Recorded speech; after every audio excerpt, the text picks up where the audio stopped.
Your Honor, if the court could define which of there's multiple motions, both from the side, the record holders from, or with related to Mr. Lally's motions, NBC, ABC, alarm.com. Is that what the court's talking about, or the? Do you have any reason? Mr. Lally said that he sent out notice to all of the record holders pursuant to Rule 17. Right. And that he only heard back from one person.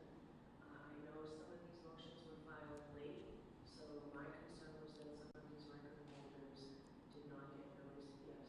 Just one amendment that I did also speak with counsel for the town of Canton, and they have no objection to the records. Okay. It's Commonwealth, but that needs to be observed. Okay. Does that answer your question, Mr. Jackson? Not completely. As it relates to the town clerk, no issue. As it relates to Google Nest and Google, we have no issue. As it relates to NBC and ABC, I have no issue with alarm.com, but the other two motions that the Commonwealth filed Rule 17B motions on, I do have an issue with, because I contacted, I don't have enough information to be able to state with any authority that they have not received consumer notice. However, in speaking with both those entities, producers at both those entities, I have not spoken directly to legal counsel on either side, but for either agency. However, I was told by individuals who had spoken to legal counsel that they had not been served, they had not received any formal paperwork from the Commonwealth as yet. And that was probably, I want to say, 5 days ago, something like that, 5 or 6 days ago. So that's the latest information I have. In other words, I don't have information that they haven't gotten notice, but I certainly don't have information that they have gotten notice either. Mr. Lally, I don't want to continue this Rule 17 motion here. What's the Commonwealth's position on that? Commonwealth's position of notice was sent at least 2 weeks in advance of the hearing date on those motions. I haven't heard anything from either of those parties. It was addressed attention to counsel for those entities. If the court wants to push it off to a further date to provide additional notice, I'm okay with that. But at the same time, I don't foresee being any issue. And obviously, if the court were to allow the motion to go on the records and some objection to them, certainly no records would have to be produced until at such time as they can occur. What I intend to do is go forward on the motion today. I will, in all likelihood, take it under advisement, and if we hear from them that they did not receive notice, or they had late notice, or they want to be heard, I can reopen it. That's satisfactory with us, Your Honor. So, since you have, well, the one that seemed quickest to resolve is the Canton Town Clerk motion. Mr. Clerk, let's take 116. So in reviewing that, I sort of assumed it was something that the parties might agree to, and you say the Commonwealth agrees to that, Mr. Lally? No objection. All right, so I will allow that. I'll take a closer look at the proposed order. That motion will be allowed. Mr.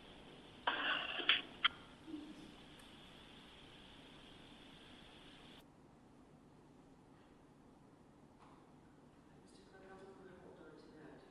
Take a closer look at the order. All right, so why 116, and now we'll go to the Google Nest motion, Rule 17 motion, paper number 125. Mr. Henning, why don't you come up, since this affects your client as the third party?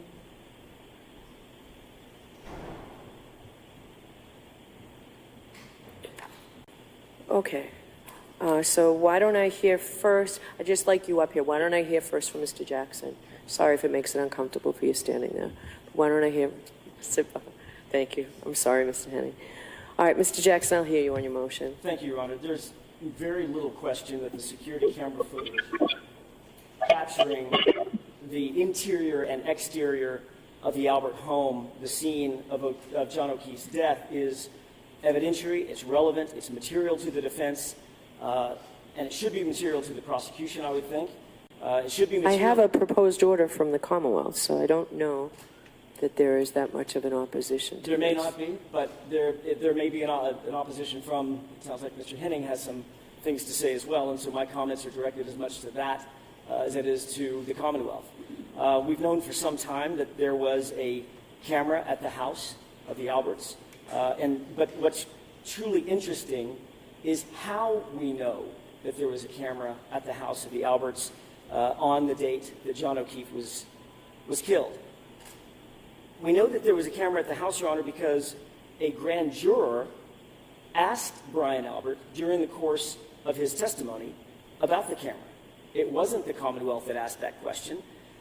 The assistant district attorney went through 26 pages of questioning at the grand jury, a full panoply of questions surrounding the circumstances of John O'Keefe's death on January 29th, 2022, and not a single question was asked about security footage that did or did not exist at the time. A grand juror had to step in and ask that question.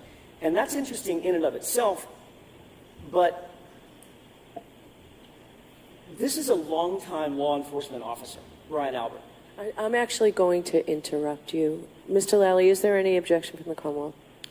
So as it pertains to the motion being allowed, no. The only objection, and that's why the Commonwealth filed a modified proposed order, because it's seeking records from Google. Okay, so we'll talk about the proposed order. Before I hear you, because we have so much to do this morning, Mr. Jackson, I do want to hear whether Mr. Henning is objecting to this. Come to a microphone, please, on behalf of his client.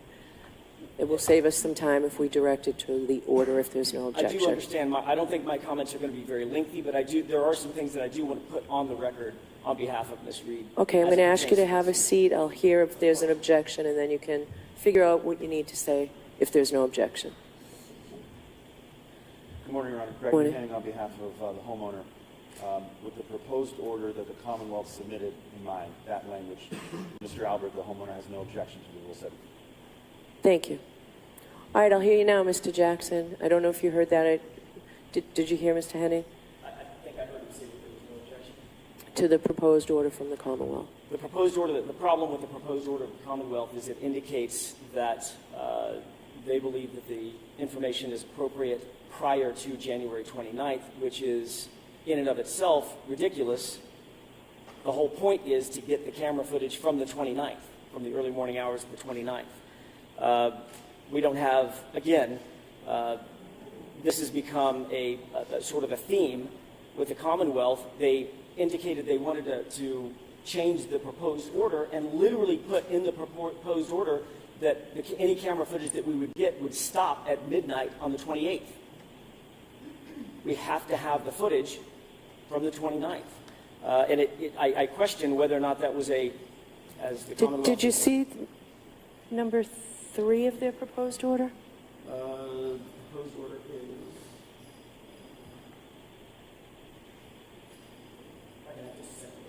is...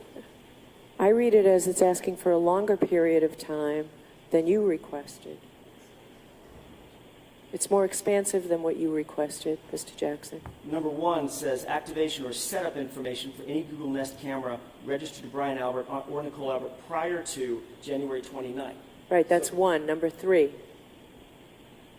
The Commonwealth's proposed order is more expansive than the defendant's proposed order. If there's an objection to that, I'll hear you.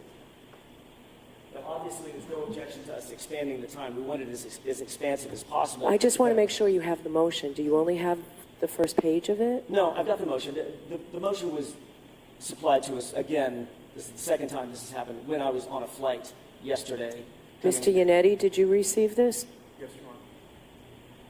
We both received it. I mean, I can read it on my phone as well as I can read it on a piece of paper. My issue is, as I indicated, I want to make sure that the proposed order extends to the early morning hours going through January 29th. As long as it does, then obviously we're on the same page, and I have no issue with the Commonwealth's proposed order. I want to make sure that and I don't have any issue with the Commonwealth's proposed order as it relates to other Google apps, for lack of a better phrase. The activity apps, financial apps, things of that nature. That's not what we're interested in. We're interested in Google Nest data. So as long as that proposed order includes and encompasses January 29th, then we have no objection, obviously. Mr. Lally, am I reading this wrong? No, Your Honor. Actually, number one that Mr. Jackson was taking issue with is actually directly copied from his own proposed order. Number three is, as the court noted, a more expansive time frame that goes up until 8 p.m. because if there were to be video footage, the Commonwealth would be seeking that to expand beyond the police response and everything else that's been taken issue with over the course of this case. So the only differences between the Commonwealth's proposed order and the defendant's proposed order is, number one, excising any sort of other Google account information. Which And I is think Mr. Jackson relevant. just said he didn't have an objection to that. All right. That and expanding the time frame. That's Okay. it. The only wording that was changed under number one that we have an issue with is again, we believe it shouldn't be prior to, but inclusive of January 29th, and he set up inclusive of January 29th, as well as the end of that same paragraph that indicates that the request is for information from any on-site activation by the residential user and not an activation that might occur at point of sale. There is no such thing as point of sale to our knowledge of a Google Nest activation system. In other words, the setup, I think that's a throwaway line, and I think it should be stricken from the order because it's confusing. There is no point of sale activation that we're aware of for Google Nest systems. But other than that, that's relatively pro forma. If the sum and substance is that we get the Google Nest data, that's what we're concerned with. All right. And you'd prefer that I add the expansive time frame than the Correct. less restrictive time frame Correct. that you requested? Yes. All right, so Mr. Clerk, you can mark this. I'm going to hold on to it because I'm going to take a look at the orders more closely, but Rule 17 is allowed, no objection from the homeowner. So thank you for coming in for that, Mr. Henning.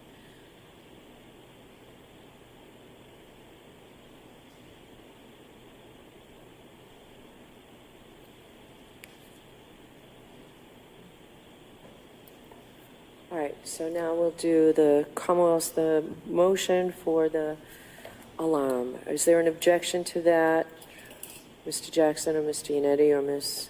Little? Not from the defense line. Okay.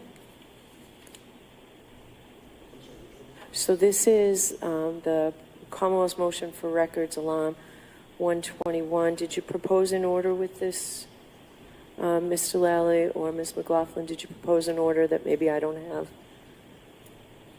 Should be an order attached. I can provide the copy with an additional. You might have it, Jim. All right. Thank you. Thank you.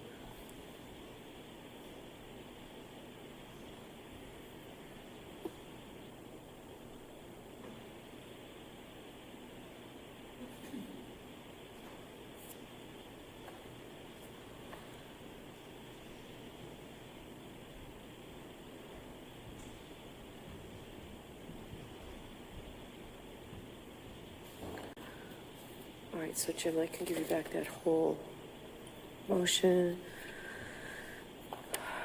All right, I'll hear the Commonwealth. Do you want to start with, I have first the ABC News one. Why don't I hear you on that? Just, it makes no difference to myself, Your Honor, but there's also another related motion to that camera. Which is to the camera one? Yes, from the House indictment. It's a motion to compel, to preserve, and I don't- request for order production. I don't believe I have that. When was that filed? Same time as all of the others. It could, I mean, I just have copies, so it could be that it was filed that.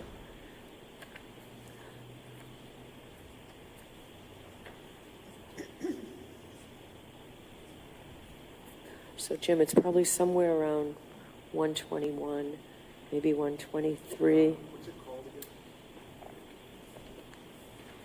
Is there an objection to this from the defense? No. Thank you.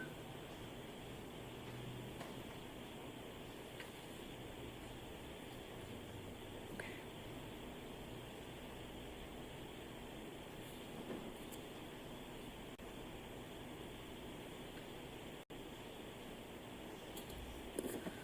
All right, Jim. All right, so why don't I hear you? It doesn't matter to me whether it's ABC or NBC that you want to start with. Your Honor, I think we can take them sort of in tandem.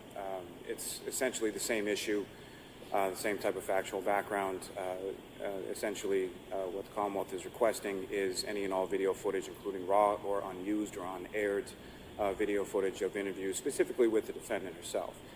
She submitted herself to interviews with multiple news programs. The content of those interviews was sort of interwoven within a narrative story, which the Commonwealth would submit as a fair inference that there's additional footage that is available.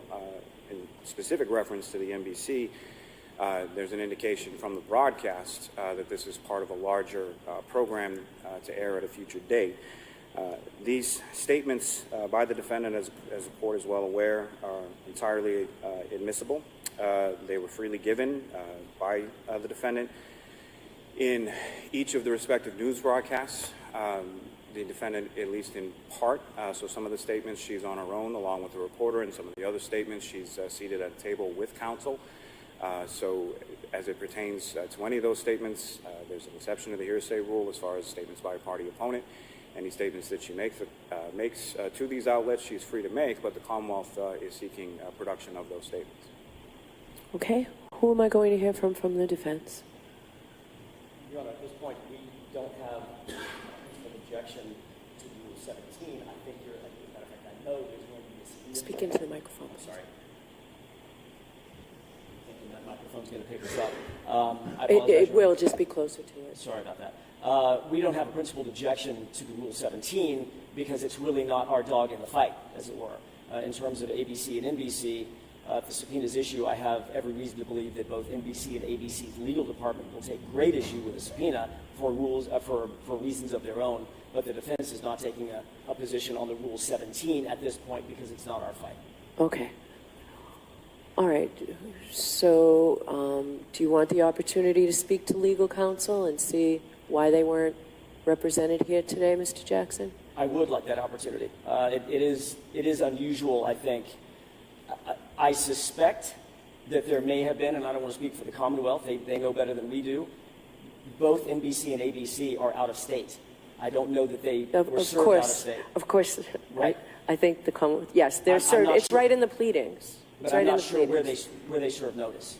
I just don't know. Because when I did check, both legal counsel, both offices, general counsel for NBC and ABC, indicated to me through another person that works there that they had not gotten any information concerning this issue. So I would like an opportunity to check with legal counsel. Okay. So Because as a party of will, interest, she does have an interest in it. I will take the motion under advisement. What happened?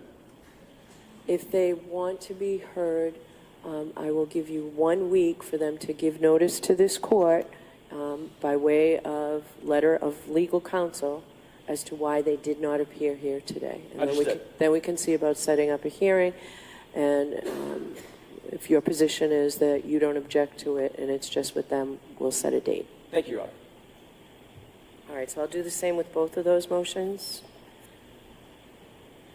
All right, why don't we do the motion to compel, and then we'll get into the exhaustive testing motion. Is there an objection to the exhaustive testing motion?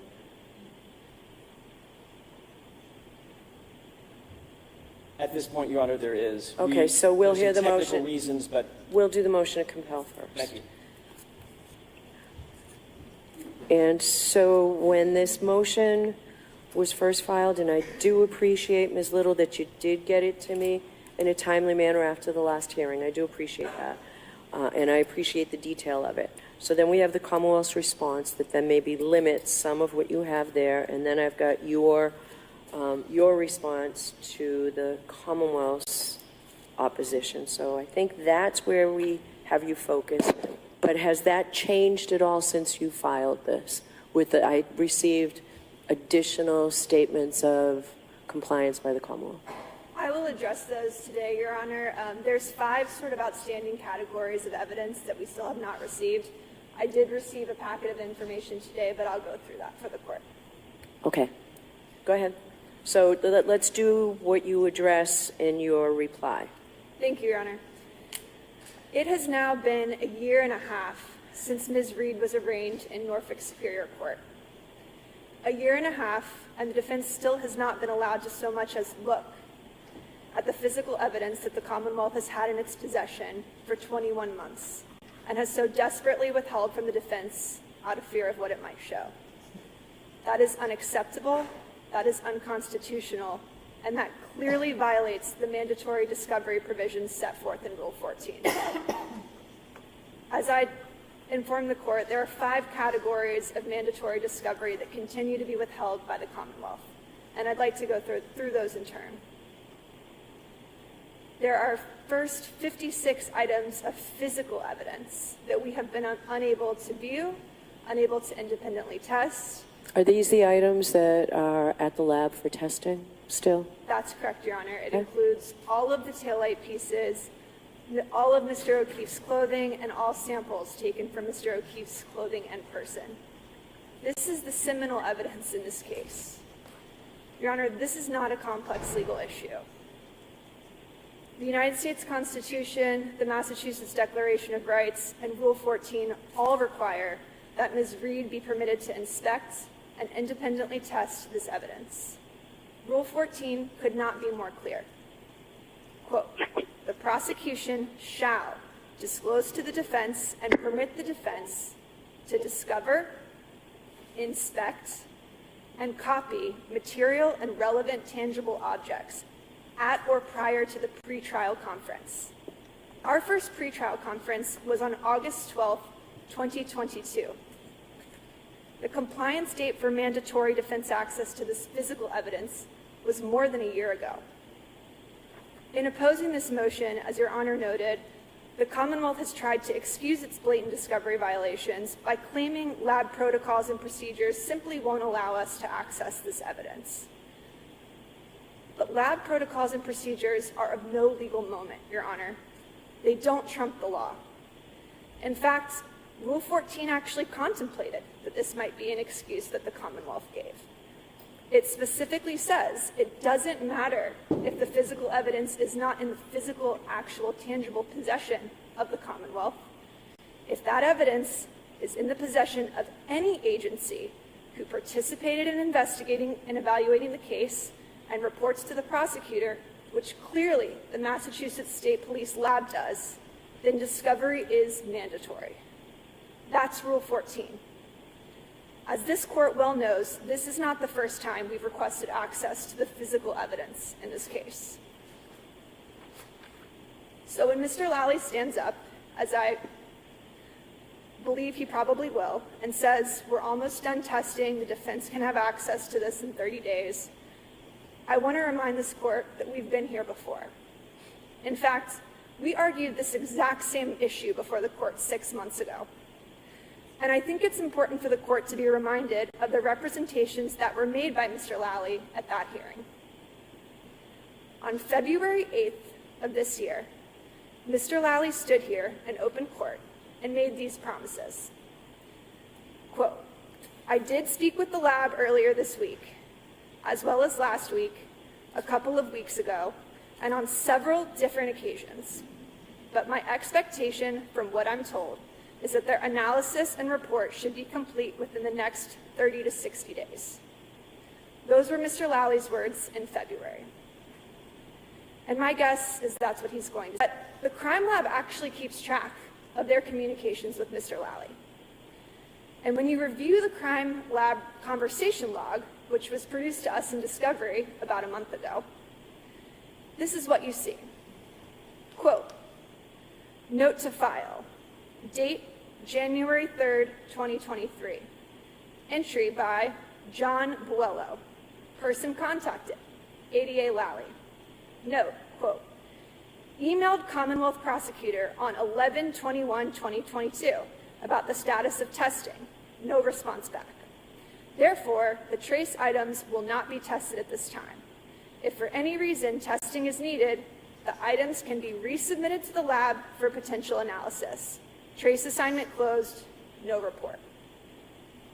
And what you also see is that between January 3rd, 2023, which is the date of that entry, and the date the Massachusetts State Police Lab apparently closed this case, and February 8th, which is the date that Mr. Lally stood here in court and made those representations that he was so desperately trying to expedite testing, there is not a single record of communication between Mr. Lally and the lab that's contained in that conversation log.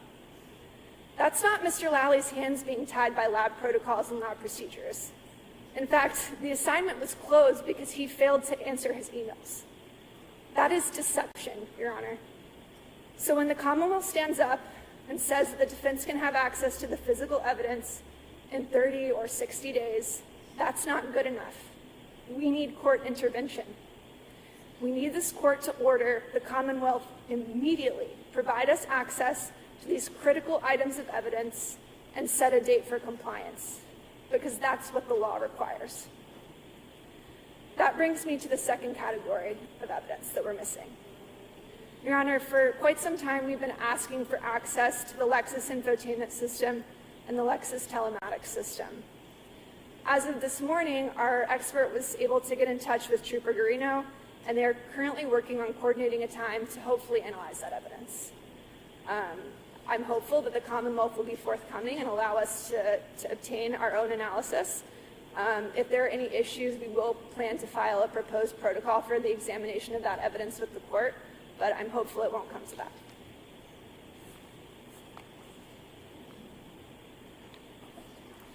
The third category of evidence is the handwritten notes of law enforcement.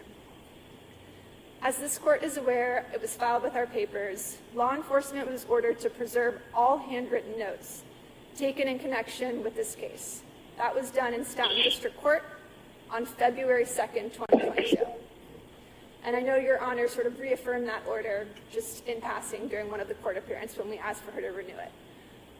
We know law enforcement took copious notes in this case because most, if not all, of the reports were drafted weeks, even months after the actual interviews or investigation took place. We're asking for the court to immediately set a compliance date for production of those notes. If the Commonwealth has nothing to produce, then we also need confirmation of that because it's in violation of a court order. The fourth category are reports, handwritten notes, and mapping documenting the recovery of evidence from the Albert residence. This information should have been produced over a year ago. If you were to review all of the police reports in this case, as we've done, then you might mistakenly believe that there were only 2 searches of the lawn of 34 Fairview Road that resulted in the recovery of taillight pieces. Those searches were on January 29th at 5:45 p.m. by the CERT team, and there was a second search on February 3rd, 2022. But those reports are not complete because according to photographs of the evidence bags in this case, which we just received on July 25th, Trooper Proctor claims to have actually recovered taillight pieces over the course of 5 additional undocumented searches of the Albert residence throughout the month of February. The only reason we even know about these searches is because when Trooper Proctor logged these pieces into evidence, he had to write his name, the date, and the place those pieces of taillight were supposedly found, 34 Fairview. That's 5 undocumented searches, Your Honor. We don't have a police report for any of those. No notes, no reports, no photographs of where those taillight pieces were found in the yard. No memorialization of the individuals who called Trooper Proctor to the scene. That is not acceptable. If this information exists, we're entitled to it. We need a short compliance date for the production of these notes and reports so that we can at least attempt to prevent further fabrication of evidence. The 5th category of evidence, Your Honor, is the raw data associated with the CERT team search on January 29th at 5:45 p.m. We received a disc this morning from Mr. Lally. I obviously have not had a chance to review that yet, so I don't know what's actually contained on it. This has become somewhat of a pattern in this case. So I'm hopeful that everything's on there, but I'm not able to guarantee that for the court. He also indicated that there are additional materials that are forthcoming. Obviously, we haven't received those yet. I'm asking the court to set a compliance date to make sure that we actually get the information that we've requested. Okay, thank you. Mr. Lally? Your Honor, I'm not quite done. Oh, you said there were 5. I was going to have a conclusion if I may Okay. finish addressing the court. Thank Sure. you. Your Honor, we are entitled to this discovery and we need compliance deadlines. Ms. Reed has a constitutional right to a speedy trial and to prepare and present her defense. The law is clear that Ms. Reed was supposed to have access to all of the requested information in August of last year. Respectfully, Your Honor, we're asking you to please enforce these rules and get Ms. Reed the discovery that she's entitled to. Thank you. Thank you. Come on. Yes, Your Honor. Most of what I believe was just addressed was dealt with in the Commonwealth's response. Sure, he's speaking in a microphone right in front of him, but if you can't hear him, can you go over to the podium, please? That's fine.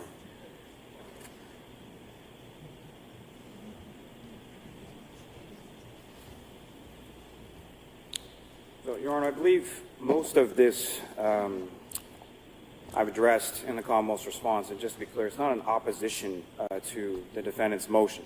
The Commonwealth is well aware of its discovery obligations under Rule 14. It does not oppose the defendant having access to these items. It's merely an issue of timing. Now, as it pertains to the first enumerated item, and there's been various modifications of this, and what I would say is that the Commonwealth is very aware of its ongoing obligations under Rule 14A1A, under Rule 14A4, as it pertains to mandatory reciprocal discovery and exculpatory evidence, and has provided counsel for the defendant with, we're close to 300 items of discovery at this point. So this is not a situation in which the Commonwealth is, I would submit, withholding evidence or preventing the defendant from receiving any discovery. As soon as the Commonwealth receives it, it's provided to counsel. There was somewhat of an issue at some point over the history of this case where I had been providing discovery to Mr. Yannetti that apparently wasn't making its way to either Ms. Little or Mr. Jackson. My remedy for that has been to provide whatever I can, especially documentary evidence and attachments to email, so that it goes to all counsel and all counsel have access to it, which caused some of the delay as far as the testing in the lab is concerned in the first place. The lab was prepared to conduct its initial DNA testing back in May, had to wait until July, and then there was a second subsequent exhaustive testing which wasn't conducted until August 1st because of the timing in which we received the exhaustive authorization form from counsel. What I can say is Ms. Little and Mr. Jackson were very good as far as soon as they were made aware of the issue, they executed the forms. I received them, forwarded them to the lab the same day. But unfortunately, all of the DNA testing was not able to be completed on that July date because of how late we received that particular assignment.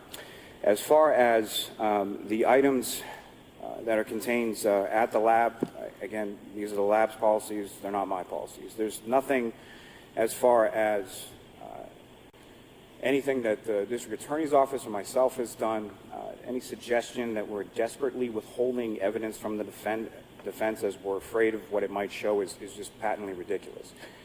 The items that are at the lab there's no objection to counsel swabbing anything from any of those samples, inspecting them, photographing them, doing whatever they would like with them. The issue is when the lab is done. And as I detailed in the motion, there was a recent trace assignment that was completed, not recent, but several months ago, actually. And it had to do with item 3-1 and several other items pertaining to the tail light. And so 3-1 is the passenger side rear tail light of the defendant's SUV. Items 7-5, 6, 8, 9, 10, 11, 12, 13, 14, 15, 16, and 19 were all pieces that were recovered from the area where Mr. O'Keefe's body was discovered in front of 34 Fairview Road. Now, each of those were subject to a comparison analysis in which they were essentially fitted back together with item 3-1, which was the actual unit from discovery based on some additional testing in relation to item 7-18.18. And that essentially was microscopic pieces. And when I say microscopic, they measure approximately, probably less than 1/16 of an inch of clear and red plastic pieces that were recovered from the victim, Mr. O'Keefe's clothing, specifically his shirt. Based on that discovery or analysis, there was then a subsequent trace assignment that was created in relation to comparative testing for those microscopic pieces to item 3-1, again, an item that the lab had theretofore thought that they were had completed with. There's also an ongoing trace assignment for comparative purposes to some glass that was recovered from the rear bumper of the defendant's vehicle, comparing it to pieces of what they describe in the lab notes as a cocktail glass that's found on the ground near Mr. O'Keefe and near Mr. O'Keefe's shoe. Of note, what I would say is that Mr. O'Keefe is observed leaving the waterfall bar last time that he's on video, carrying a short cocktail glass in his right hand as he's leaving from that facility. So that trace assignment is open. The DNA results from the July testing has been completed and provided to counsel. The DNA testing results from the August 1st testing, my understanding, should be completed. And again, these are not promises that I make.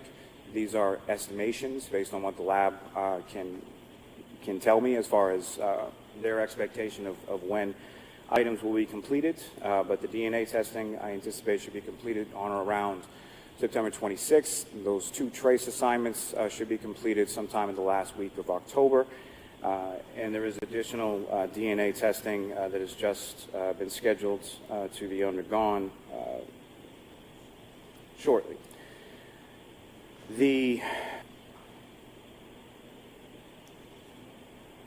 As far as whatever the court deems appropriate to impose, obviously the Commonwealth will comply with that. We'll make arrangements with the lab.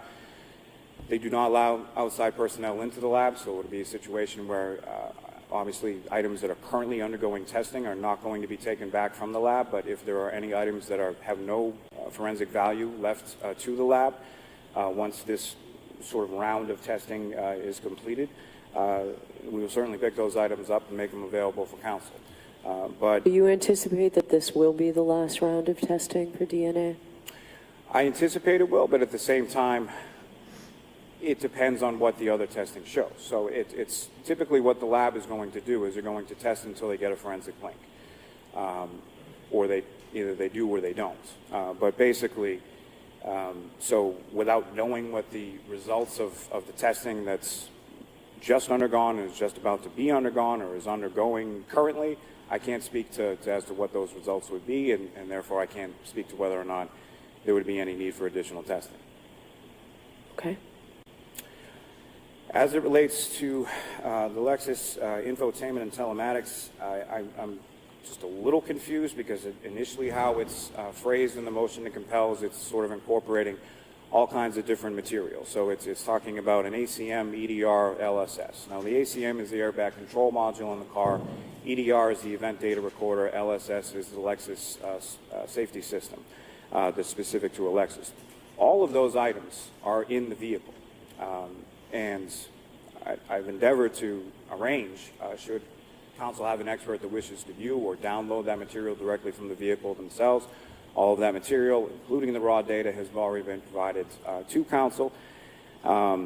Way back in May of 2022, Mr. Yannetti had retained a reconstruction expert who had actually gone to the vehicle and downloaded the ACM material. So I'm just... What I was told most recently is that they don't need to look at the car, or they don't want to meet with Trooper Paul from the CARS unit to do anything with the car. As far as it pertains to the Burla and the telematics, as I've stated previously to Your Honor in court, the issue is, and just think of the Burla as a Celebrite for an infotainment system. So it's essentially the software that downloads it. The issue is that Burla, which is essentially really at least the only certified forensic tool that I'm aware of that pertains to those types of systems, they receive updates periodically from the manufacturer. I believe there's another one coming up in a month or so. But I have no information. We reached out to Burla numerous times, but I don't have any information as to whether or not this make and model of a Lexus is going to be part of that update that they provide. But up and until we receive an update that can actually read and parse the data that's contained therein, it's an issue as far as, there has been data that we've extracted and we provided to council, but it's essentially unreadable data at this point. I am aware that Trooper Guarino from our office spoke with council's expert yesterday, actually, in regard to seeing what can be done, what had been discussed, and what I had discussed and discussed in the Commonwealth's response is what's called a chip-off. Now, a chip-off is something that doesn't just pertain to the burglar or to the infotainment system. It also would apply to an event data recorder. The issue with the chip-off is that it can be, and likely would be, destructive. So essentially what it involves is sort of burning the chip off of the unit. And in that process, sort of inherently within that, can be destructive to whatever data or material is in there. And you don't know that until you've already completed the process and started to look at it. And that is the reason that the Commonwealth has not endeavored to do that at this point and has opted to wait and see sort of if we can get an update from Burglar or from the manufacturer to Burglar so that we can read and parse the data. If that is something that council is interested in doing, again, I've spoken to Ms. Little a little bit about this, that the Commonwealth certainly is not going to conduct any of that testing without them having an expert present to do any sort of chip-off or any kind of destructive testing whatsoever. But if that is something that council is interested in, I would encourage council to file a motion with the court, as would be done with any sort of destructive testing. And if that's something that the court orders us to do, obviously we will be present, and council will have an opportunity to be present with an expert as well. The third category, I believe, Ms. Little was referring to notes of law enforcement. Absolutely no issue with that. It's been requested. I should have those in a short frame. If the court wants to order their production within, say, 2 weeks, that's absolutely fine. Reports, notes, and mapping from the CERT team. Again, these are items, what Ms. Little was referring to today is a GPX file that I just received yesterday from the CERT team, and that's why I'm providing it today.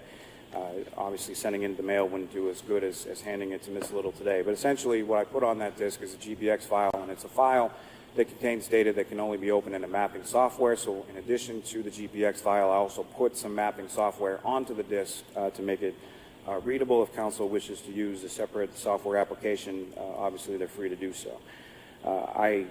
When do you expect to be able to do all that? So that was provided today. The other part, as far as notes from the CERT team, there are no notes from the CERT team. I spoke to Lieutenant O'Hara from that unit. There are no notes. They have reports, they have diagrams, they have the mapping raw data. The only thing that I'm currently, a few days or so, is in relation to, I don't even know if they asked for it, but it's something that I was looking for as far as dispatch logs and ALV data as far as when they were dispatched and when they arrived at 34 Fairview Road, all of which should be logged. Similar to items that's been previously provided in regard to the Norfolk County detective units. As it pertains to Trooper Proctor, 5 undocumented searches of the residence, I don't certainly look into that. And if there is any documentation related to those, whether they be notes, whether they be photographs, whether they be reports, again, the Commonwealth has no issue providing those in short order. That's something that I've heard of the first time today while I was sitting here in court. Now, I believe the fifth thing pertains to the raw data, which again, the Commonwealth provided this morning. So, as it pertains to this or any discovery, there's been a number of other discovery items that Ms. Little and I have had conversations in regard to over the last several months, over the last however long it's been. But I would submit that when I'm asked of things, asked for discovery, formally, informally, whether by formal motion or not, the Commonwealth has no issue with continuing to abide by its duties and obligations under Rule 14. Whatever discovery I have or whatever discovery that I can provide, I'm happy to do so. That is... Okay, Ms. Little, any follow-up with that?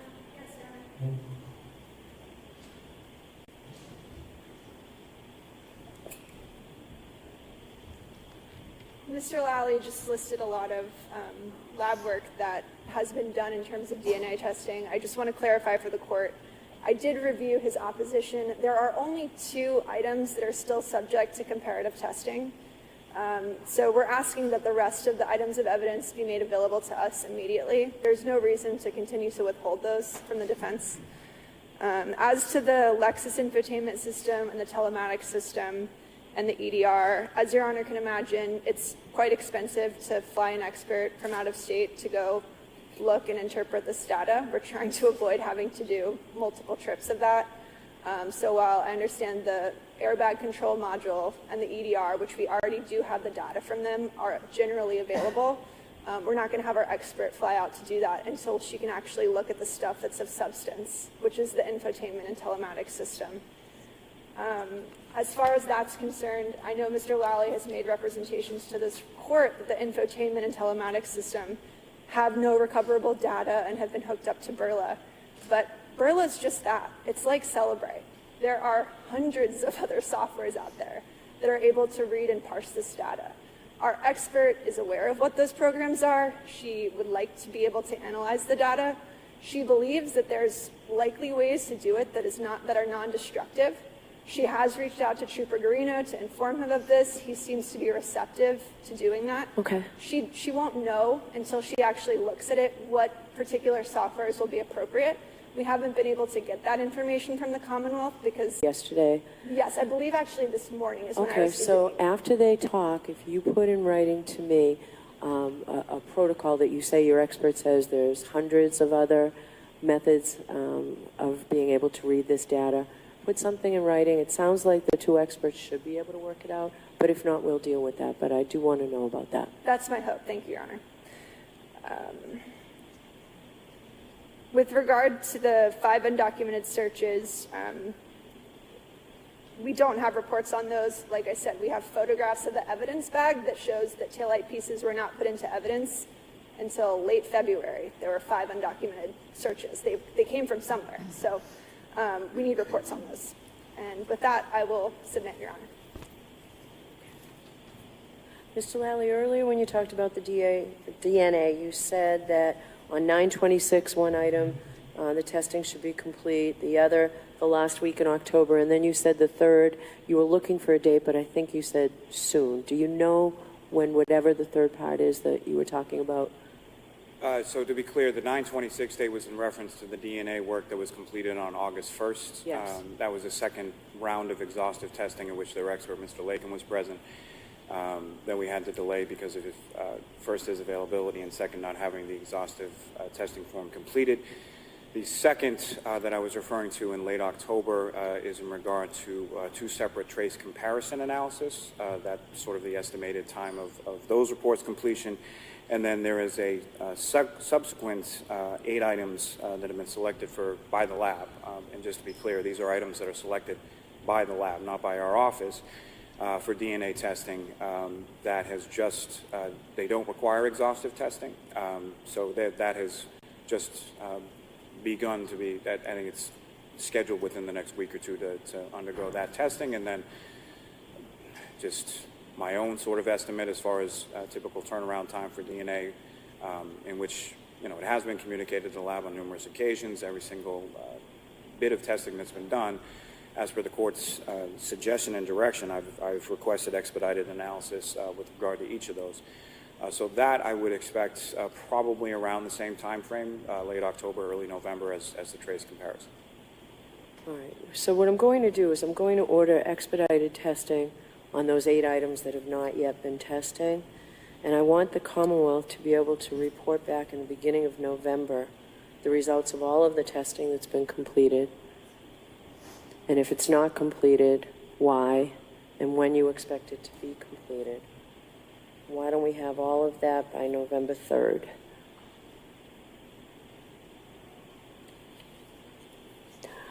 For B, the defendant's request number 4, for the infotainment, I do want the 2 experts to talk. I need more information on this. If it's something that there is other software that can read this, then we can move quickly with it. So I need to get that from you, Ms. Little. You need to talk to the Commonwealth. Your experts need to talk, and you need to put something in writing for me on that. Stand up at the microphone so I can hear you. Can we have a compliance date for discovery from the Commonwealth so we can get the reports and the photographs we've been asking for so that our expert can make that analysis? She needs to know exactly what's in the car and have pictures of the circuitry. Your Honor, if I could just speak to that. So the photos are on a disc and in the papers that I handed to Ms. Little this morning. Also, when I spoke to Trooper Garino, he indicated that following his conversation with Ms. Gaffney, who was the defendant's expert, yesterday afternoon, that he had forwarded an email with each of those photographs to Ms. Gaffney directly. Okay, so if you talk to her today, if she still needs them, put them in writing and we'll order them to be produced.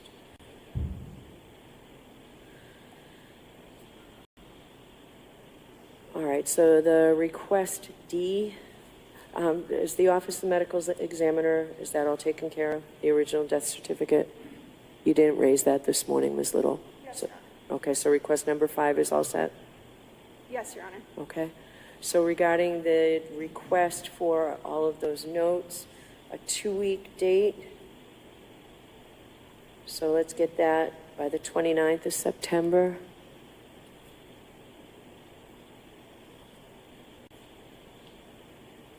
I'll give you the same time frame to see about whether there are any photographs, handwritten notes, mapping, documenting the recovery, the 5 undocumented searches that are outlined in E of the defendant's response, reply to the Commonwealth's response. So 2-week date for that, 2 Commonwealth 929.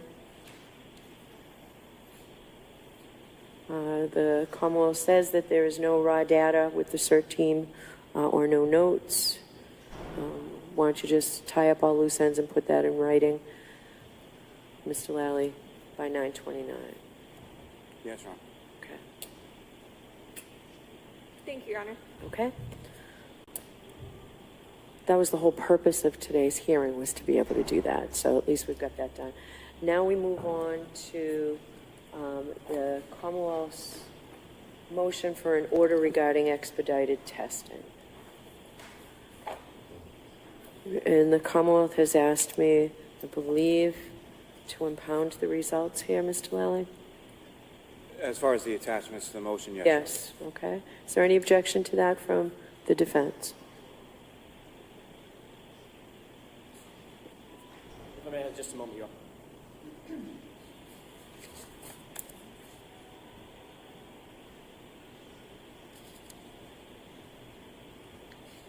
Your Honor, I'm sorry. Did you say expedited testing or were you referring to exhaustive testing? Is that what you're asking? Exhaustive testing, the Commonwealth's Okay. motion. I'll let you address that. So, okay. Your Honor, there is an objection. Okay, so let me hear the Commonwealth end of the Fine. motion, then I'll hear your That's fine. objections. My question was simply on the impounding of the attachments. There's an objection to the impounding of the attachments? No. Okay, that was that question. I'll let you be heard on the motion, Mr. Jackson, but I'll hear from the Commonwealth first. And Mr. Clerk, the results that are attached here, Commonwealth satisfied me that they qualify for impoundment, and I will impound them. Yes, Your Honor. Duration of trial. Yes, I'll put that in here. All right. Mr. Lally, I'll hear you on the exhaustive testing motion. Yes, Your Honor. So, very simply put, there is 2 items that, as I just referenced earlier, had been subject to DNA testing in July of this year. Among those items was the root end of a hair, item 3-6.1, from item 3-6, which was a hair that was recovered from the rear bumper of the defendant's vehicle. The testing that the Commonwealth is requesting would surely be exhaustive based on the size of the sample.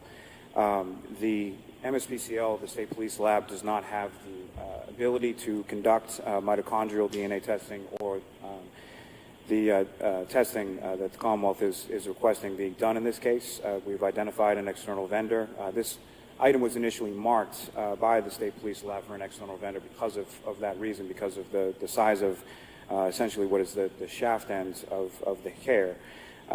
And for those reasons, the Commonwealth is requesting that it be permitted to send it to Bodie Technologies in Lorton, Virginia, which is a lab that the Commonwealth and Defense routinely use. I don't think there's any question as to the the ability of the lab to do said testing. I've also attached as Exhibit C, reached out to Bodie just because obviously, whereas it would be exhaustive testing, we were curious, or I was curious as to whatever their policy was regarding observation of testing procedures. They do somewhat allow for it, but it's more sort of behind glass. And It was helpful to me to be able to read it. so for those reasons, whatever, I mean, that is something I think that is up to the defendant through her counsel as far as how she wishes to exercise that, and I'm sure whatever their choice is can be arranged with the lab. But whereas the testing is exhaustive and it would be sent to an external vendor, I felt that a court order was appropriate in order to, prior to sending that sample off and conducting that testing. So you are not asking that I impound Exhibit C? It certainly doesn't have to be. I just did it as A, B, and No, C. the only thing that requires is A and B, so I'm only impounding A and B. That's fine. All right. All right, now I'll hear you, Mr. Jackson, on your opposition.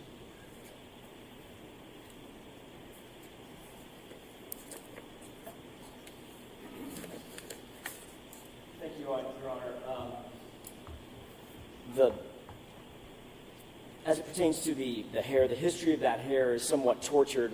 The Commonwealth has been trading on the argument in front of this court and in arguments, both oral arguments and motions that they've propounded or filed, that this item that was found on the back bumper on 3-6, which is 3-6.1, is in fact a human hair.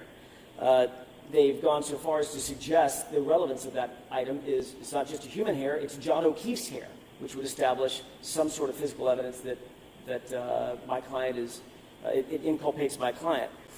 Except when we demanded that the hair be tested under the watchful eye of one of our own experts, which we had not had the advantage of doing at any time prior, it turns out that it wasn't a human hair. On August 25th, 2023, there was DNA testing done on 3-6.1, and the analysis resulted in, quote, no human DNA detected. STR analysis not performed. I'm holding the DNA results. So after a year and a half, so 19 months or so, of saying this was a human hair on the back of that bumper, turns out it's not a hair. And DNA testing indicated it was not a hair. And now the Commonwealth seems to be in some sort of triage mode to try to figure out how they made a mistake. And the mistake is, actually, I question whether or not it was a mistake, because you can make a mistake once. I don't know that you can do it 4 separate times. In 4 different filings before this court, 4 separate times after August 25th, after they had this document in their hand, which the highlighted portion says, no human DNA detected, they filed motions with the following phraseology.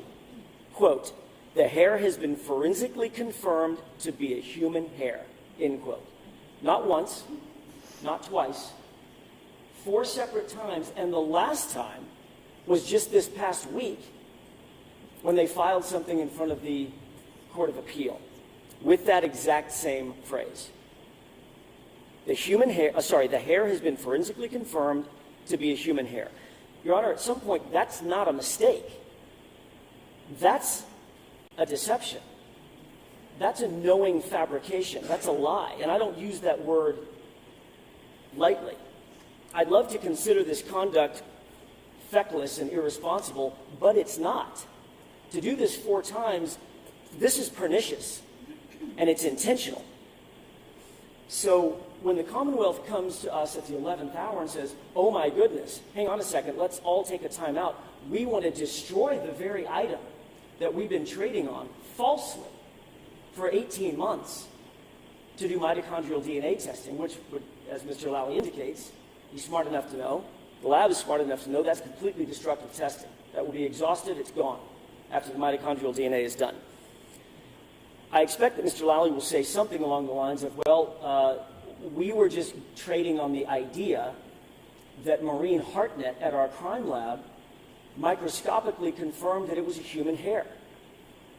And she did. What's the problem with that? She failed her proficiency exam the month before she did the examination. on the exact same issue, and it's not like a generalized proficiency exam, it's a proficiency exam dedicated or focused on whether or not she can microscopically determine a human hair. And she failed that. So they have Maureen Hartnett saying it's a human hair. She's not even qualified to say it. Then they go back and DNA test it. It comes back not to be a human hair. Then they say we want to destroy it. My position is it should not be destructively tested, certainly not by the Commonwealth. I understand, I know the Bodie outfit in Virginia, the third-party outfit. They've got a good reputation. However, before anybody gets their hands on that hair, I don't even know if it is a hair, quite frankly. Before they get their hands on that item and destroy it, I would ask that that item be made available to us. This protocol is undertaken all the time throughout the country. Have it sent to an expert of our choosing, and we have one in mind out of Chicago, probably the most well-reputed microscopic analysis shop in the entire country. We'll have them employed to look at it microscopically, make their own determinations. At that point, Mr. Lally, myself, we can agree, if in fact the results are satisfactory, to have it exhaustively tested, but certainly not now. Not after this, as I said, tortured history of this item. Okay. So am I going to hear from Mr. Lally or Ms. McLaughlin, who wrote the... Mr. Lally, I'll hear from you.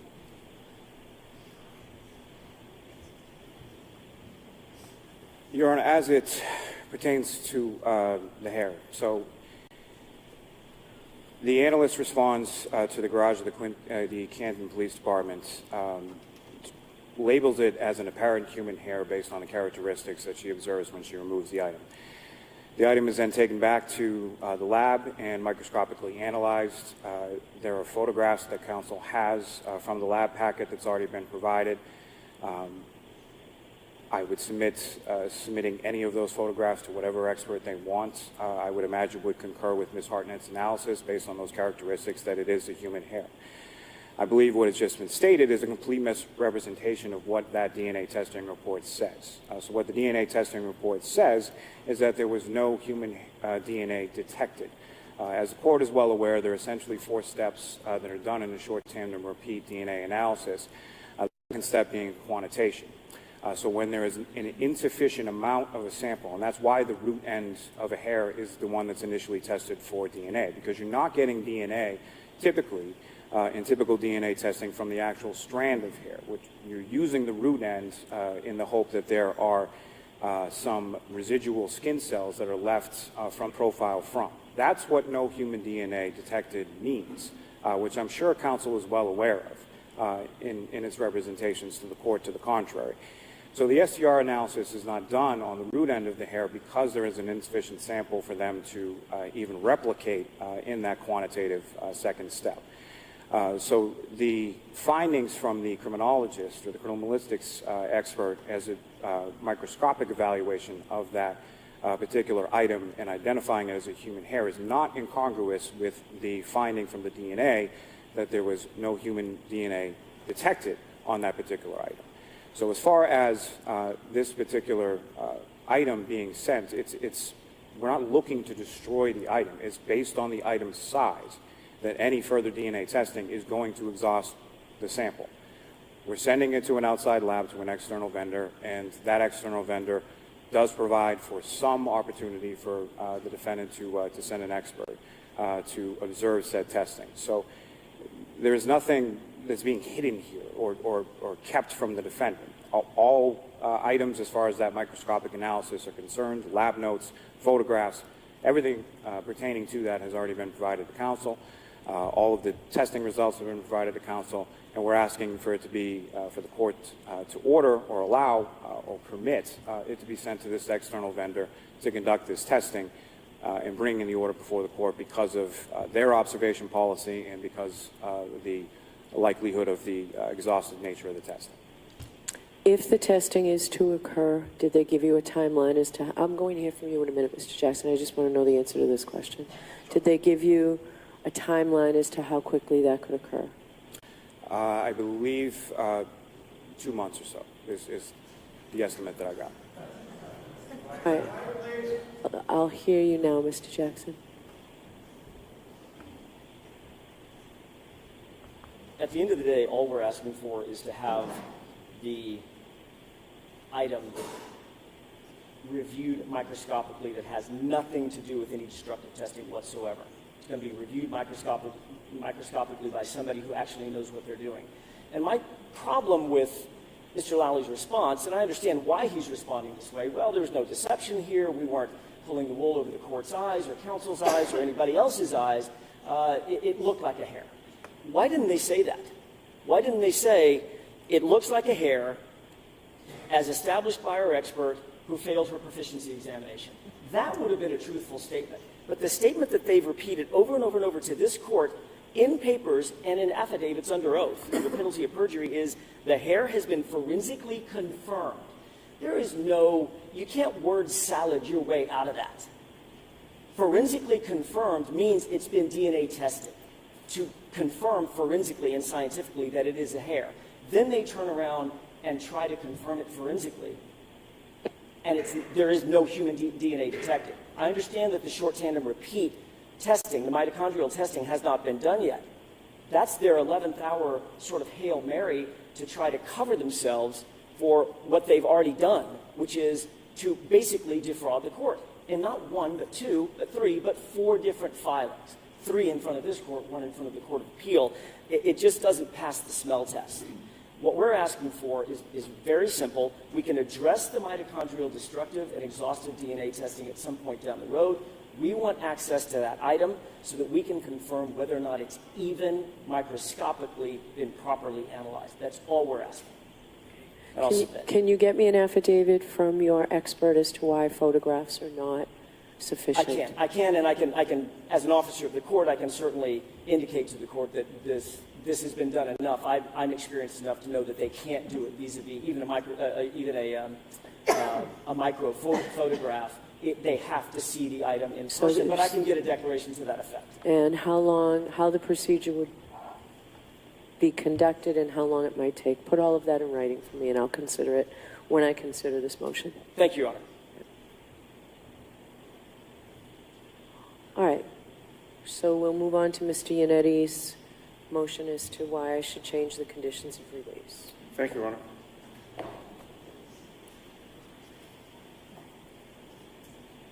May it please the court, I appreciate the opportunity to be heard.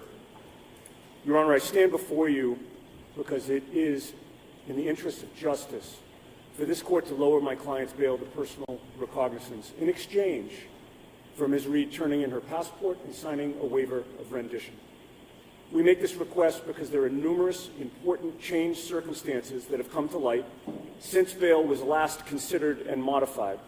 We also make this request because my client's finances continue to be drained and depleted as she struggles to pay the multiple experts she needs to properly defend herself in this case. So before we go any further, I saved this motion to the end because you indicated that I would have an affidavit from your client as to her finances.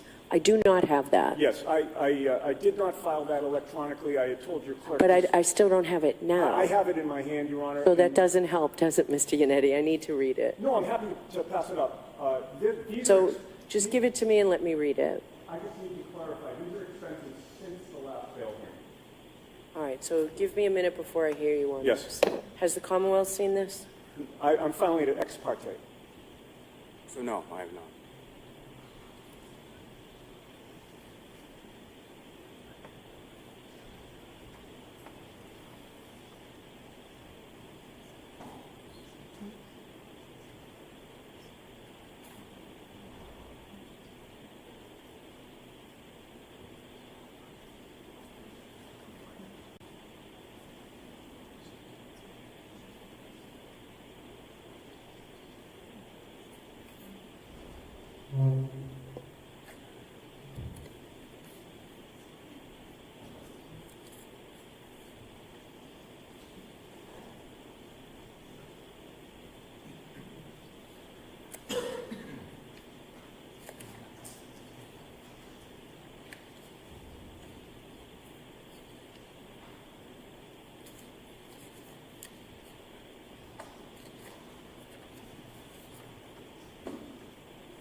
right, so Mr. Lally, Mr. Yannetti, you've seen, I imagine, in your time as a prosecutor too, you've seen affidavits of indigency. Yes. This doesn't give me enough information. Well, Doesn't give me enough information under Brangan, doesn't give me enough information at all. My client has expended multiple, fees to not only experts but also to lawyers prior to the last date as well, Your Honor. In terms of qualifying as indigent, I would argue that we have a little bit of a different situation here. Generally speaking, somebody qualifies as indigent because they can't afford an attorney, they can't afford any experts at all. That's not what we're saying. What we're saying is there's an overwhelming financial crush with regard to this particular case. And there are also, I should say, many more expenses to come, many of which have been already discussed by this court with regard to the multiple experts. Do you want the opportunity to file a proper affidavit under Brangan? This doesn't give me the information that you know that. We're happy to do that, Your Honor. I would still like to make my argument today. Okay, you can make your, I can't make the findings under Brangan, Right, Mr. well, Yannetti. but at the end of the day, Your Honor, if it's supplemented by an affidavit, then the court can make a finding at that point. Okay, I'll hear you since you're here and you're ready, and we're doing a great job with timing. I appreciate counsel all being succinct today. I appreciate that, Your Honor. Just continuing with my train of thought, the $80,000, our argument is, it's sitting in the Norfolk Superior Court clerk's office now serving no purpose other than to prohibit my client from using that money to properly defend herself. Your Honor, every time this bail has been discussed regarding this matter, both in Stoughton District Court and in this court, the Commonwealth has consistently maintained that their only justifications for requesting bail are, number one, the potential penalty my client faces, and number two, the nature and circumstances of the case. With regard to with regard to both, I'm concentrating my argument on changed circumstances. With regard to the potential penalty, in light of the changed circumstances that have and will be discussed during this argument, in light of what we've learned since the last time bail was modified, we believe, and my client well knows, the potential penalty she faces is nothing. There will be no penalty here because there will be no conviction. There will be no conviction because the evidence establishes her innocence. There is no jury anywhere who will ever vote to convict her for a crime she did not commit. And that leaves us, Your Honor, with a bail argument that relies really exclusively on the nature and circumstances of the case. And the nature and circumstances of the case, as represented by the Commonwealth during its numerous bail arguments regarding this matter, have been shown to be false. It is a fact that the nature and circumstances of this case have completely changed, even since the last time this court modified her bail. The nature and circumstances of this case, in fact, are night and day from what was presented to Judge O'Malley in Stoughton District Court at my client's arraignment there over 19 months ago. At that arraignment, Your Honor, having read only the scant information that the Commonwealth made available to me, it was still immediately clear to me that this case was a tragedy but not a crime. From the very start, with most of the evidence hidden from the defense, the Commonwealth's case against Karen Reed was extremely thin. And from the start, she had no reason to flee, because even without the results of our investigation, her defense was strong. And it was strong because it was based on innocence. By the time I got back to my office that afternoon, I had already begun to learn that this wasn't just a tragedy, and it wasn't just that my client had committed no crime. But shockingly at the time, I learned that somebody else did, in fact, commit a very heinous crime. A friend and colleague of Brian Albert's called me on February 2nd, 2022, only hours after my client was arraigned, and named Brian Albert and his nephew Colin Albert as potential suspects. That tip on day one of this case led us to do the investigation the Commonwealth did not do, the investigation they refused to do. And as my co-counsel has argued today, that investigation revealed that the Commonwealth's investigation was based on one lie after another. And the exposure of those lies is a major change circumstance which justifies lowering my client's bail to personal recognizance. I'd like the court to consider that at the outset of this case, State Trooper Michael Proctor submitted a report stating that Fairview Road in Canton had not been plowed during the early morning hours of January 29th, 2022. He claimed in that report that Michael Trotta at the DPW had told him during a phone call that he had with him after John O'Keefe was killed. We did not take Michael Proctor's word for that, and thank God we didn't, because we learned that was a lie.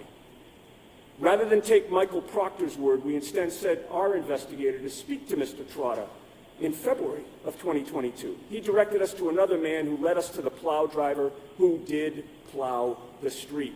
Our investigator interviewed plow driver Brian Laughlin within a couple of weeks of John O'Keefe's death. Mr. Laughlin told us what he has now told Michael Proctor, now that Proctor finally got around to speaking to him a year and a half after the fact. Shortly after John O'Keefe died, Brian Laughlin told us that he did plow the street in front of 34 Fairview, made a pass by there at 2:30 in the morning on January 29th, and when he passed that house, there was not a lot of snow that had fallen. Visibility was good. The lights were working on his plow. He passed right by the area where John O'Keefe's body would have been if Karen Reed had actually struck him with her vehicle. And he confirmed that at 2:30 a.m., plowing that area, there was no body there. And Mr. Laughlin was firm with Trooper Proctor. There was no body. And he told him not only was there no body, but if there had been a body there, he would have seen it. He left Michael Proctor in the Commonwealth no wiggle room. The plow driver's testimony should end this case. To put it simply, no body at 2:30 a.m. means Karen Reed is innocent. Forget about all the other evidence that points to her innocence, but this one fact alone prevents the Commonwealth from ever convicting her. No body at 2:30 a.m., she is innocent. But, Your Honor, it's not just that he saw no body at 2:30 a.m. After that, he saw a Ford Edge parked right in the area where John O'Keefe's body was later found. Whoever moved that Ford Edge to that location in the early morning hours of January 29th, hours after Karen Reed left Fairview to go home, that person or persons knows exactly what happened to John O'Keefe. That mysterious driver and his or her accomplices likely know who beat up and killed John O'Keefe, and that person knows how John O'Keefe received all of the scratch marks and bite marks to his arm. This is all brand new information to you, Your Honor, as you did not have the benefit of any of this exculpatory evidence when you were deciding on an appropriate amount of bail. Frankly, when the Commonwealth relies on the nature and circumstances of the case in order to justify bail being set, those nature and circumstances have changed in such a fundamental and drastic way that I'm surprised the Commonwealth is opposing this motion. When you set bail, you did so in part on a representation by Mr. Lally at my client's arraignment that there was that apparent hair on the rear passenger side quarter panel of my client's Lexus. We now know that Mr. Lally relied on the gross examination performed by a criminalist who failed her proficiency exam in performing gross examinations of evidence. We now know from the Commonwealth's own testing that not only did the hair not belong to John O'Keefe, it turns out it wasn't even a human hair. That is a significant change circumstance from what was represented to you by the Commonwealth, and that would justify lowering her bail.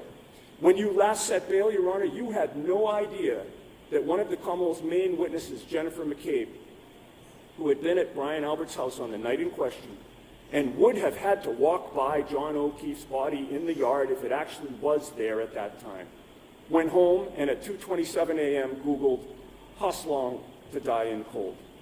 You did not know when you set bail that Jennifer McCabe deleted that Google search.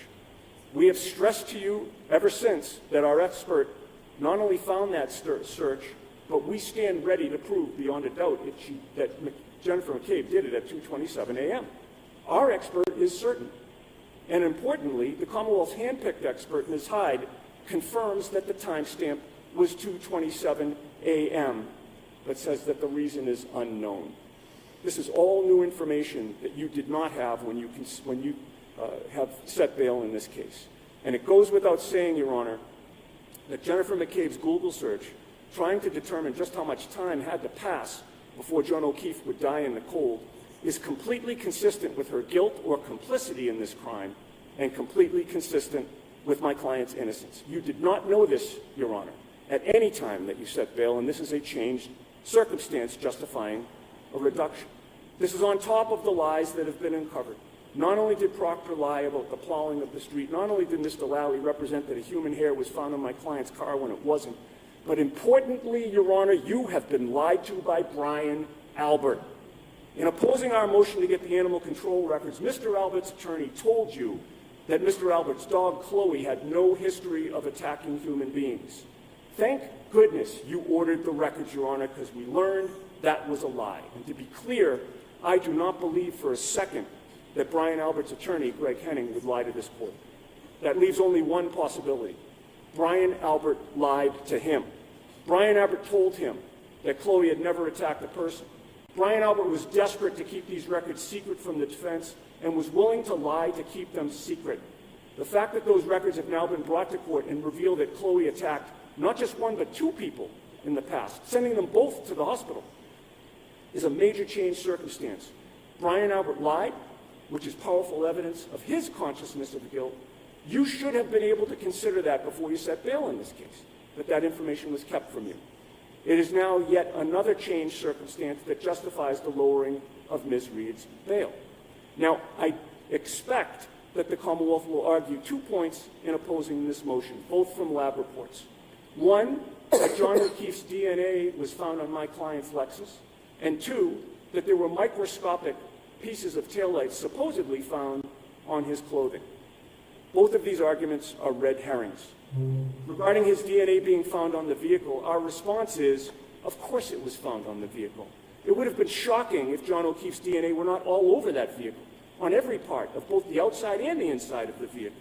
He was in the vehicle that night, shortly before he was killed. He was around the outside of the vehicle several times that day and night.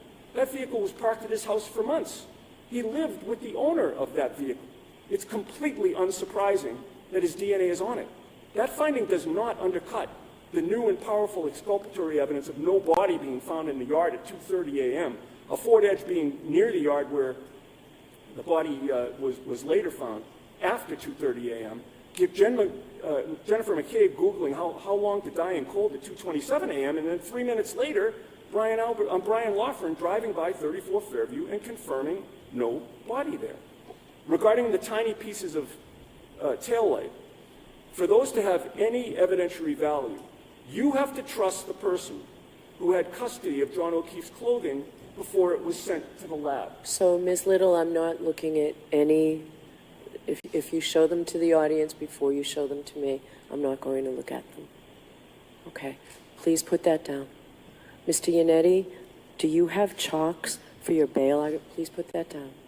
Do you have chalks for your bail argument? I have one chalk that I was intending to show the court at the So appropriate time. I don't need to see a chalk, Mr. Yannetti. You didn't give me sufficient evidence under Commonwealth versus Brangan. Well, So I will hear you because you want to make this statement. So go ahead, but no chalks. You're right. Just so we're clear, it's not just her financial status that justifies reducing the bail. The thrust of my argument is all with regard to changed circumstances. I understand that, so I'm going to let you continue. But a very important piece of this is missing. So go ahead with your argument. No chalks, please. Yeah. And obviously my argument is, leaving the financial issues aside, the bail should be lowered based on my argument here today that I'm making to this court. I had just stated, Your Honor, that in order for the microscopic supposed pieces of taillight to have any evidentiary value, you have to trust who had custody of them, which means that you have to trust Michael Proctor. And I question, how on earth can anyone trust Michael Proctor? I've previously referred to him as being conflicted, which is certainly true, but it actually does not go far enough to describe what he has done in this case just by taking the case. The more appropriate word to describe him is corrupt. Only a corrupt state trooper would agree to investigate a murder case in which a body was found in the yard of a family friend. Only a corrupt state trooper would keep his ties to that family friend hidden. Only a corrupt state trooper would refuse to go inside the home, which featured the body of a dead police officer on its lawn. Only a corrupt state trooper would write in his report that a street had not been plowed when it had. It was the corrupt Michael Proctor who took custody of John O'Keefe's clothing, and that clothing was not submitted to the lab until several weeks after Michael Proctor seized it. You, I believe, have seen the chalk, Your Honor. That chalk shows that Michael Proctor is at the hospital. John O'Keefe's body is on a hospital bed. You see Michael Proctor's feet, and at the bottom of his feet, you see a pile of John O'Keefe's clothing, unattended, sloppily thrown on the floor. That's the care with which Michael Proctor treated what they now claim is important evidence. And that clothing was not submitted to the lab, Your Honor, until after Michael Proctor had seized my client's Lexus, and therefore seized pieces of the taillight. And you should consider how he treated the evidence afterward as well, in terms of not sending it to the lab until March of 2022. He had it for weeks. Michael Proctor's mother has described the Albert family as the Proctor's second family. Michael Proctor told witnesses who showed up to testify before the grand jury that Brian Albert is the salt of the earth. Michael Proctor's wife has posted about how much they love Colin Albert. The Proctors have constantly been photographed with the Alberts going back over a decade. We've shown that Michael Proctor's in a wedding party with Colin Albert. Colin Albert was the ring bearer at Michael Proctor's sister's wedding. It's so clear that Michael Proctor was both conflicted and corrupt. He had every reason to sprinkle tiny pieces of taillight that he had seized into the clothing that he alone took, so that the lab would later find it weeks later, and sure enough, they did. And this supposed discovery does not undercut the fact that Jennifer McCabe Googled how long to die in the cold at 2:27 a.m., and Brian Loughran went by and saw no body outside that house 3 minutes later. So legally, you have all the support you need to release my client on personal recognizance. There's also a practical side to this, which gets into the financial issues, Your Honor, and I'm almost concluding my argument here. You've seen my client's medical expenses in the past. You've been aware of her loss of income. You've also been aware of the numerous experts, witnesses, investigators we've had to retain to do the job that the Commonwealth either failed or refused to do. Those expenses continue to mount. She has not asked this court for a dime to pay for any of those expenses. We're now approaching a trial date, which we will request today. Those expenses continue to mount and indeed will skyrocket. She cannot afford to skimp on these experts. The stakes are too high. She needs every dollar she can to keep going, and $80,000 is a lot of money that will go a long way toward supporting her defense. To make it clear, Your Honor, we are not making this request without offering something in return. I would submit there's nobody in this courtroom who believes my client is a flight risk. Given the national publicity that this case has generated, which I submit will only intensify as we approach a trial date, my client is one of the most recognizable criminal defendants in America. Where on earth would she go, even if she wanted to go somewhere? But she's not going anywhere. Her family's here, her doctors are here, and given the strength of her defense, as illustrated by the changed circumstances we've discussed, she has every incentive to fight this case and no incentive to flee. She's made every court appearance and has invested herself 100% into this case, financially, emotionally, and intellectually. But if there's any concern at all, Your Honor, my client will dispel those concerns by turning in her passport. I have it. She's ready to give this to the probation department. She's ready to sign a waiver of rendition, any waiver of rendition the court would desire. So on this issue, she's really figuratively putting her money where her mouth is. Giving her passport and a waiver of rendition is far more valuable to this court in terms of assuring her appearance in court than $80,000 is. But that $80,000 is more valuable to her because she desperately needs it to defend herself. So for these reasons, Your Honor, I ask that you help us to level the playing field here. The Commonwealth has unlimited resources. My client does not.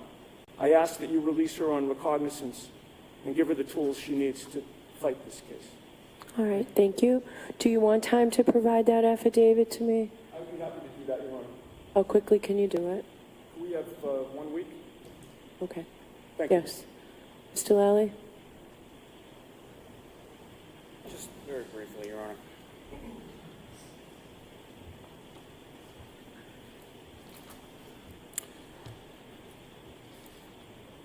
The Commonwealth just requests that the bail remain the same. There's no change in circumstances of the facts, and I use that term loosely, as Mr. Yannetti was recounting for the court. Notably absent from his motion in regard to the apparent hair, which I've gone into great detail to explain. I won't bore the court with that explanation again. But what it leaves out is, again, yes, as counsel was alluding to, there were 2 items that were tested for DNA, one of which being the taillight housing. Just to be clear, the taillight that was within the defendant's vehicle, which was then compared to the DNA of the victim, Mr. O'Keefe, and that there was a significant statistical probability of comparison between Mr. O'Keefe to a number followed by 30 zeros, that Mr. O'Keefe's DNA was on the taillight. The same taillight that was broken when the defendant struck Mr. O'Keefe with her vehicle. Now, as far as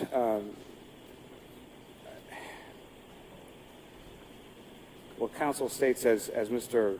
Loughran's testimony goes into a great detail in the motion as well.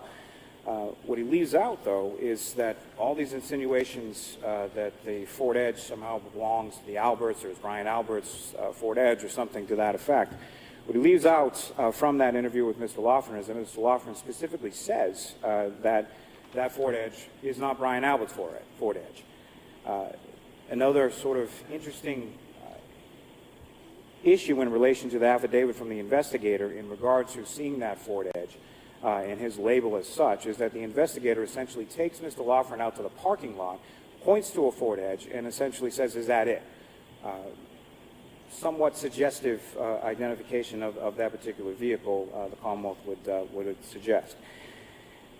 There is simply no evidence of Trooper Proctor having a close connection with the homeowners. There is simply no evidence. I guess now it's being positioned that he was sprinkling tiny pieces of a taillight, pieces that I described to the court earlier as less than 1/16 of an inch that were embedded within Mr. O'Keefe's clothing. I'm not going to go over again and again the issue as far as Ms. McCabe's search on her phone. The court has been provided numerous reports from forensic experts disputing whatever Mr. Green's findings are. Counsel seems to want to choose or pick and choose as they do with each particular piece of evidence or each report as to what they want to highlight. But the conclusions from Ms. Hyde's report are clear, that from her analysis of that search was conducted respectively at 6:23 a.m. and 6:24 a.m. It is not a mystery as to when that search was conducted or why that search was conducted. It was conducted by Ms. McCabe at the bequest of the defendant. As far as anything pertaining to Ms. Reed's financial resources, again, those were filed ex parte, and as the court, so I really can't speak to those. All I can speak to as far as financial resources is this case was initially arraigned in the Stoughton District Court. The court set a cash bail of $50,000. The defendant posted that within minutes. The defendant was then arraigned in this court. The court set a cash bail of $100,000 initially at arraignment in June of 2022. That bail was posted within minutes. If the court is inclined to reduce the cash bail, I don't think it's of much moment to the defendant, Ms. Reed. But if it were, I would ask that some additional conditions be set in place, similar to what I had asked for previously. On the February date, if the court were inclined, I would concur with surrendering a passport. I would concur with executing a waiver of rendition, and I would ask that there be an additional order that the defendant be ordered to remain alcohol-free, subject to random testing with a SCRAM device, based on the nature and circumstances and based on the indictment she faces in this court. Thank you. Okay. If I may respond briefly to 2 points, Judge. Okay. Your Honor, first, with regard to the DNA being match or a presumed match of John O'Keefe. What Mr. Lally didn't tell you is that that sample was a mixture of John O'Keefe and 2 unknown people.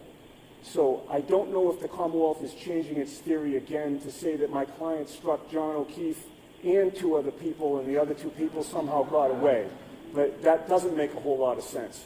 The second thing is, with regard to the Ford Edge that Brian Laughlin saw outside that property, I would say 2 things. Number one, assume it was not Brian Albert's Ford Edge. It doesn't matter because there was somebody there outside the property where the body was found after 2:30 a.m. They would have either seen or not seen a body and known or not known that there was a body there. But finally, with regard to that point, Mr. Laughlin was clear that it was not Brian Albert's Ford Edge. What he did not tell you, what Mr. Lally did not tell you is there's another member of the Albert family that has a Ford Edge, and that's Colin Albert. Okay.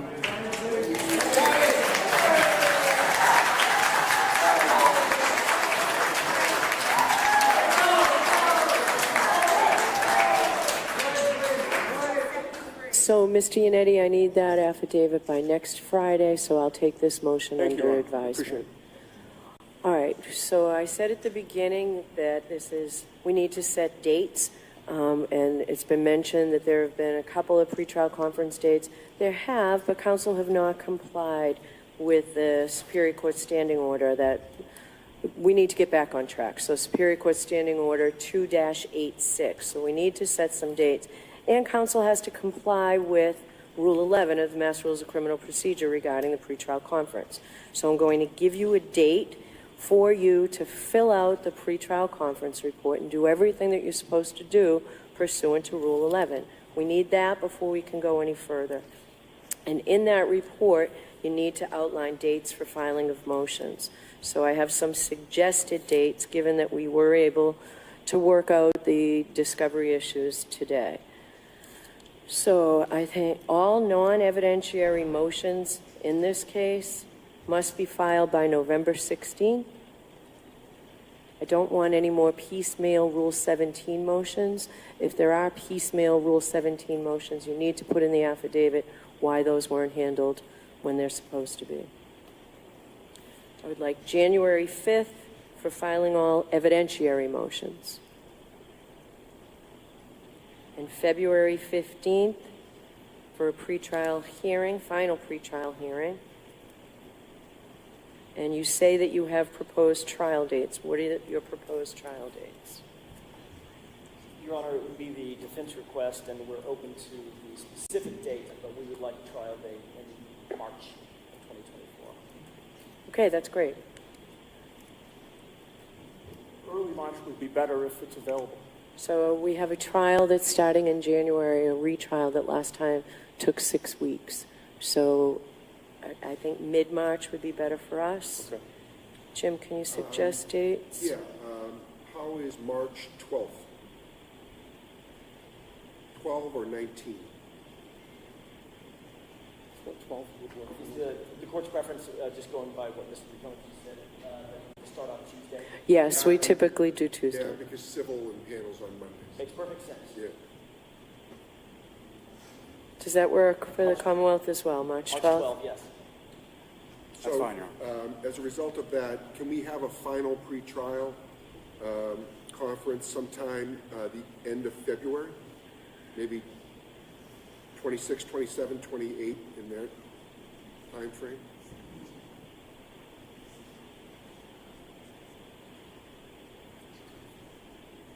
Is that okay? Is that week good for you guys? We're Oh, I'm just checking, sorry, yeah, go ahead. It's good for me. I just want to make sure it's good for my Yeah, co-counsel. fine.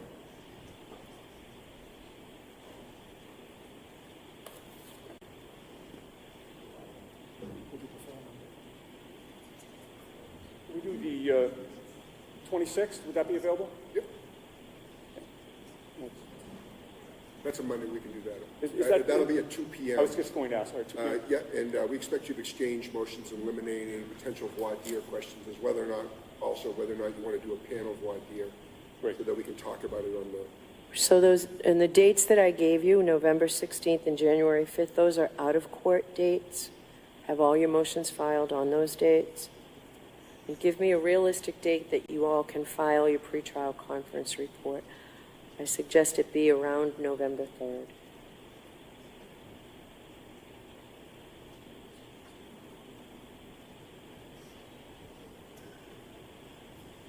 Maybe we'll do November 3rd.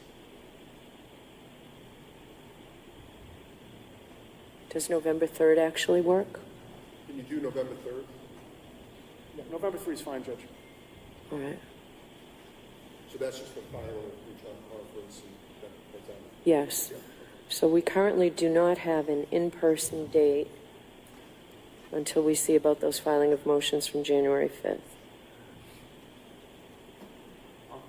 Does it make sense to have an in-person date of November 3rd, Your Honor? It does if you want, but you've talked about the expenses. It doesn't make any sense to fly people out here if we need, if it's unnecessary.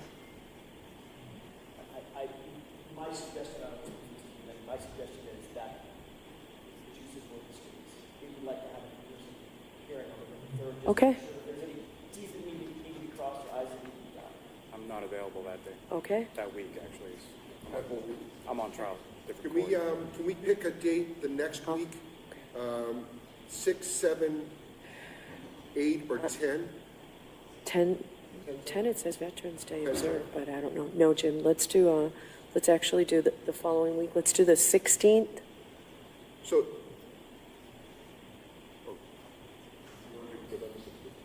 November 16th, can you do November 16th? And I'm sorry, that's for what event? This next in-court date, we can't do the 3rd. Oh, you can't do the 3rd, Yeah, I'm yeah, sorry, no, okay. the 16th. That's the date that you're to file all non-evidentiary motions by anyway. Yeah, May I speak with counsel?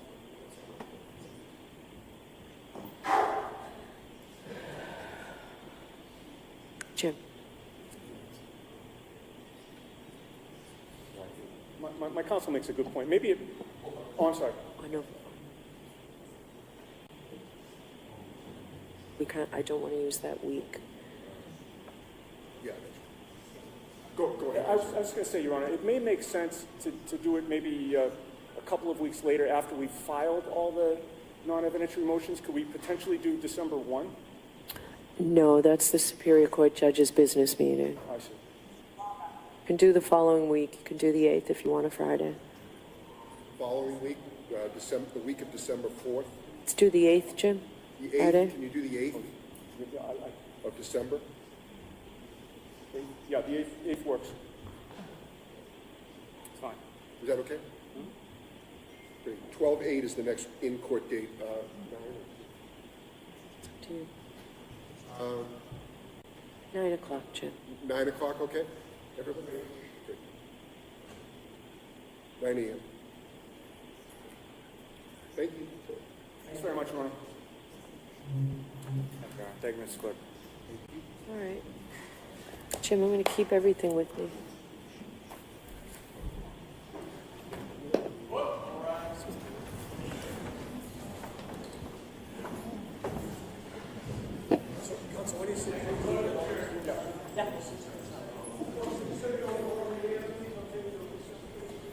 Goodbye. Jimmy, that would be great. If I could see you in a bit. Tori, thank you very much.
Can you do it now?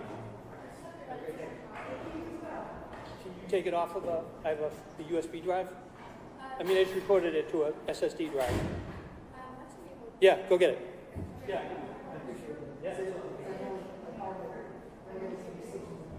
Sure. I'm running outside to load my camera.